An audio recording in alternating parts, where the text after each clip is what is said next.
নমস্কাৰ, শিখাৰ আখল ঘৰলৈ সকলোকে স্বাগতম জনালোঁ। আশা কৰিছোঁ সকলোৱে ভালে কুশলে আছে। আজি আপোনালোকলৈ লৈ আহিছোঁ কচু ফুলৰ এটা ৰেচিপি। এতিয়া যিহেতু ভাদ মাহ চলি আছে, শেষ হ'বলৈ কিন্তু আৰু বেছি দিন নাই। তথাপিও দেৰিকৈ হ'লেও ভাদ মাহত হোৱা কচু ফুলৰ ৰেচিপি এটা আপোনালোকলৈ আগবঢ়ালোঁ। আশা কৰিছোঁ সকলোৱে ভাল পাব। তেন্তে বলক দেৰি নকৰি ভিডিঅ'টো আৰম্ভ কৰোঁ। প্ৰথমে মই কচু ফুলখিনি ভালদৰে ধুই শুকুৱাই লৈছোঁ। তাৰপিছত মাজত থকা ফুলটো এনেকৈ এৰুৱাই লৈছোঁ।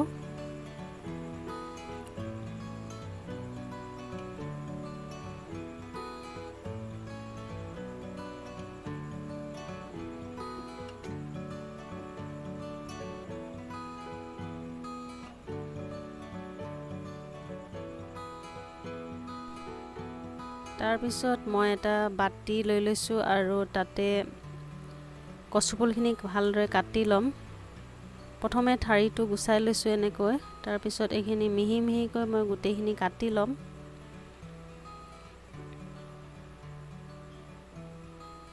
পাৰিলে এই কচু ফুলবোৰ মিহি মিহিকৈ কাটিব, তেতিয়া বনাবলৈ সহজ হ'ব।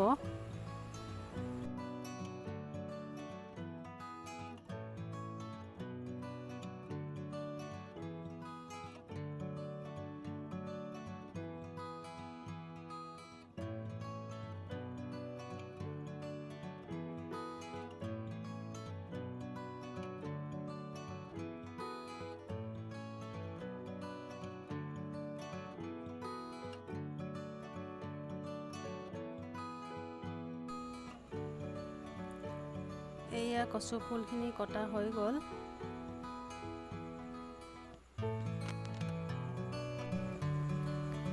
গেছত এটা কেৰাহী পাতি মই তাতে অলপ পানী দি লৈছোঁ। তাৰপিছত মই কচু ফুলখিনি দি অলপ সময়ৰ বাবে এইখিনি সিজাই ল'ম।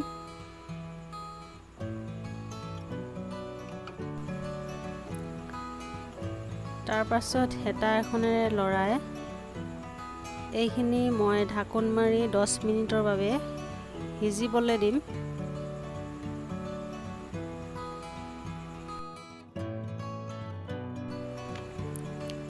দহ মিনিটৰ পাছত ঢাকনি উঠাই চাই লৈছোঁ।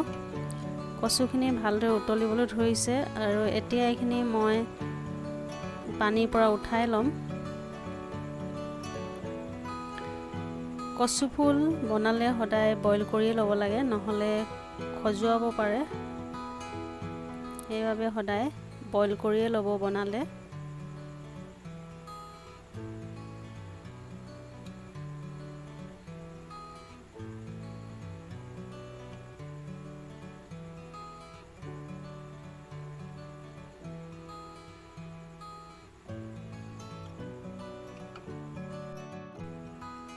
এতিয়া মই এখন কেৰাহী গৰম হ'বলৈ দিছোঁ আৰু তাতে মই আন্দাজমতে মিঠাতেল দি লৈছোঁ।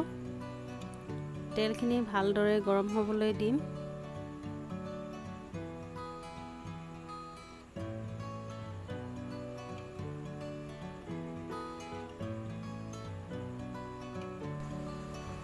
তেলখিনি ভালদৰে গৰম হোৱাত মই ইয়াতে পিঁয়াজ, নহৰু আৰু কেঁচা জলকীয়া খুন্দি লোৱা পেষ্টটো দি দিছোঁ আৰু এইখিনি অলপ সময় কেঁচা গোন্ধ যোৱালৈকে ভাজি ল'ম।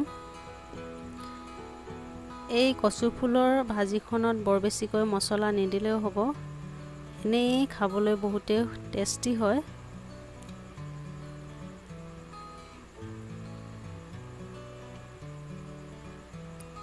এইখিনি ভালদৰে ভজা হ'লে মই ইয়াতে 1 চামুচ জলকীয়াৰ গুড়ি দিছোঁ আৰু 1 চামুচ হালধি গুড়ি দি আকৌ ভালদৰে ভাজি ল'ম। জলকীয়াৰ গুড়ি যদি আপোনালোকে ব্যৱহাৰ কৰিব নিবিচাৰে তেনেহ'লে নিদিবও পাৰে।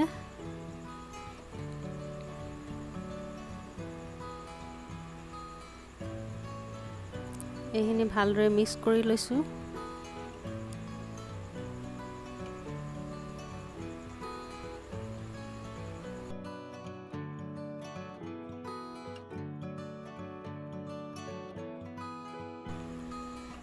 মছলাখিনিৰ পৰা তেল ওলাবলৈ ধৰিছে। এতিয়া ইয়াতে মই অলপ পানী দি দিছোঁ যাতে মছলাখিনি আৰু ভালকৈ মিক্স হৈ যায়।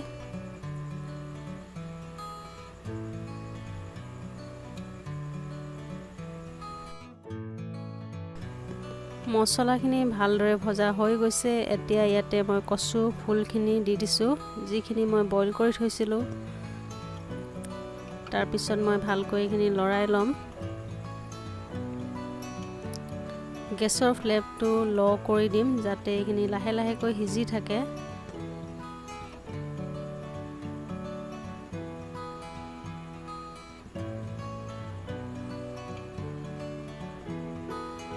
এতিয়া ইয়াতে মই আন্দাজমতে নিমখ দি দিছোঁ।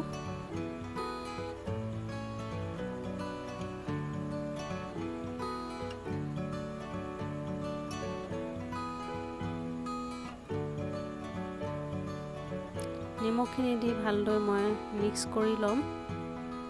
আৰু এইখিনি এতিয়া কৰিবলৈ বিশেষ একো নাই, এনেকৈ লৰাই লৰাই ভাজি থাকিলেই হ'ল।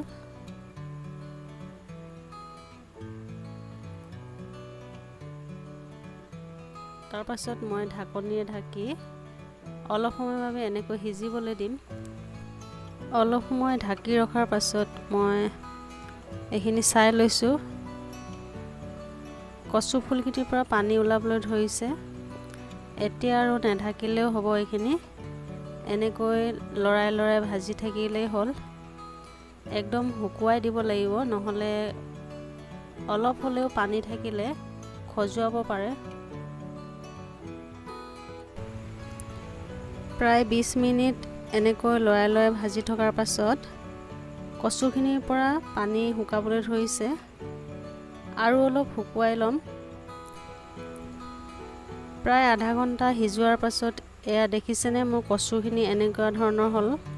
আৰু ইয়াত অলপ পানী দি দিছোঁ যাতে আৰু অলপ ভালদৰে মিক্স হৈ যায়।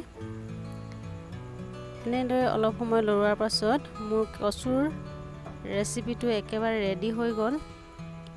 আৰু এইখিনি এতিয়া মই ছাৰ্ভ কৰি ল'ম।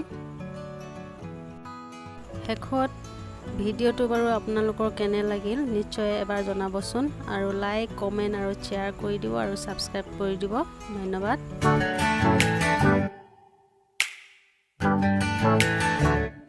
Flavors of love.